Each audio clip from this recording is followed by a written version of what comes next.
everyone. I know that you're super intrigued to learn about circles and in particular, the equation of a circle. Doesn't that sound like fun? I bet you didn't even know that a circle had an equation. So you're probably wondering, how do I get this fancy equation of a circle? Well, I'm about to tell you. There's some key parts you need to build an equation of a circle. So let's talk about what a circle actually is and how we build an equation, and we can use this equation to find lots of different and nifty things. You guys will be excited to learn about these things. Okay, so in a circle we have some key parts. We have the center of a circle, which is denoted by the coordinate h comma k. The x coordinate is the h value. The y value is the k. Okay, we label our center with a point P, and we actually name the center by this point. So this is called center P. Okay, so if I refer to center P, I'm talking about this circle, or circle P. If I call this circle circle P, I'm referring to the circle because the center is P. So we name circles based off its center. Okay, we need the radius, which a radius is created by the center point and a piece of the circle. So it's the segment who has the endpoints on the circle and the center of the circle. We also need a point on the circle, which is xy, which it could be any point on the circle. And guys, I bet you didn't know a circle is only created by the points going around. The points inside a circle have nothing to do with the actual circle, which you're probably confused about that, but it'll make more sense later on. So the definition of a circle is the set of all points equidistant from the center. So basically, if you have a bunch of points that are all the same distance to a common center point, guess what, you guys? You have a circle. Isn't that cool? I bet you never knew when you learned about circles way back when that that's what a circle actually is. Pretty neato, right? I know. Okay, so like I said earlier, circles are named by their center point. So this is called circle P, okay, because that's the center point. We name circles by their center.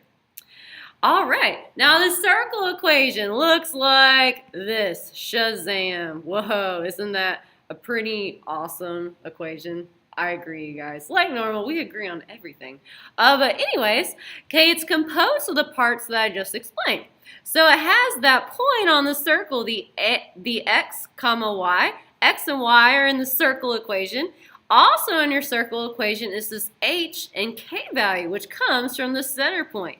And then we're going to be squaring the length of the radius. That is what the circle equation is equal to. So our circle equation is x minus the h value quantity squared plus the y minus k value quantity squared equals the radius length squared. Okay, so our center is the hk value.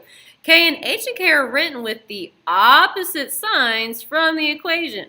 So in my equation, if you have to think the opposite when you think about H and K from your equation. So if I have a minus H value secretly, the H value is positive. Or if you had a plus H value, secretly the center point is a negative value. So the values of the H and K in the equation are directly the opposite. They're written the opposite as they are from the center point. So they're not opposite values, but they're represented as the opposite. So the equation H and K are opposite signs from the center point H and K. So watch yourself. The demon cats love to get people over this. Also, you guys, this is somewhere else that the demon cats love to get my students on. Okay, the equation equals the radius squared. Do you guys see this? Radius squared.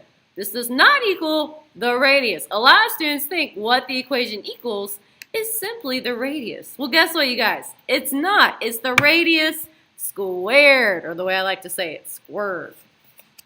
Okay, so basically whatever this number is on the end, to get the radius, you got to square root this bad boy, or vice versa. If you know the radius, to get this value in the equation, you have to square it. So watch yourself.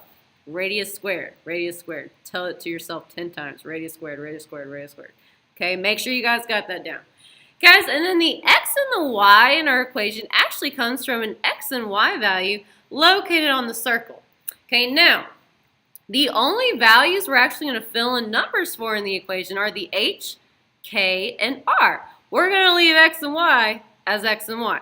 Sometimes we fill in values for x and y if we're trying to find either the center points, or h or k, or the radius.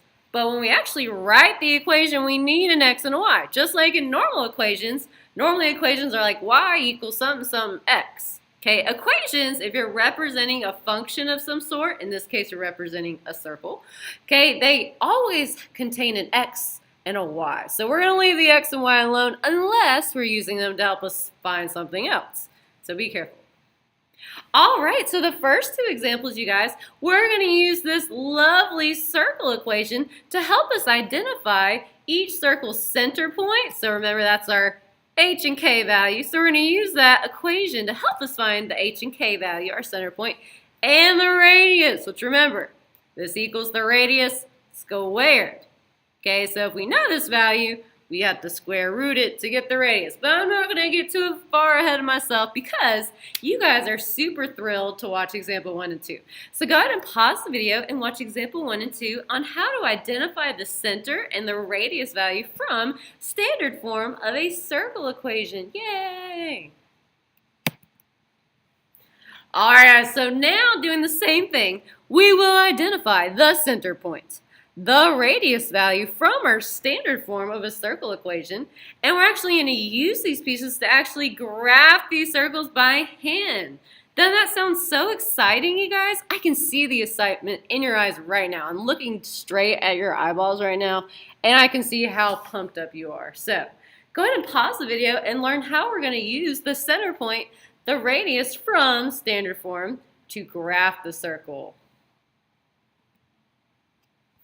Oh man, well those past 4 examples, I think you guys were just too easy for us. We need to crank it up a notch. Guys, so like I said earlier, the only times we're going to, oh sorry, I'm getting ahead of myself. I'm thinking I'm on 7 and 8. Sorry guys, the demon cat's got me. Alright, but anyways, we're going to be doing the same thing, except we're kind of reversing example 1 and 2. So example 1 and 2, I was given a circle equation, and I defined the center and the radius. Now I'm given the center and the radius, and we're going to write the equation. So we're kind of flip-flopping example 5 and 6 from example 1 and 2. Okay, so this is the exact opposite of what we just did. So go ahead and pause the video and see how we reverse this lovely process. Oh, getting ahead of myself again. Alright, so this is what I was talking about in the previous slide, so I apologize. I was anticipating this. So, like I said earlier, the only time we actually fill in a value for the x and y is if we're using it to help us find either the center point or the radius. Okay, well in order to write the equation of a circle, you must have a center point, which we have that, we're good to go. But what is missing? What else do we need? What value do we need in our equation to write a circle equation? We do need the radius. Okay, the values that we need to fill into our equation are the radius and the center point. So I have a center, I don't have a radius. Okay, so this point is going to be the x and y in our equation, which I'm going to go back. Okay, so the x and y in the equation is that point on the circle. We're going to use that and the center point, so the x and y and the h and k. We're going to fill in those values to solve for the radius. And once I know the radius and the center points, I can fill those in and bam, I'll have a lovely equation that looks just like one of these. So remember, when we write our final equation, I'm not going to fill in values for x and y.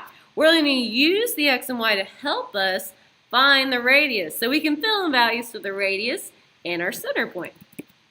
Oh yeah, so go ahead and pause the video and watch example 7-8, learning how to find the radius from the center, the point on the circle, and then how we're going to use all that information to help us write an equation of a circle in standard form. Holy heavenly hot dog hamburger. Go ahead and watch the videos.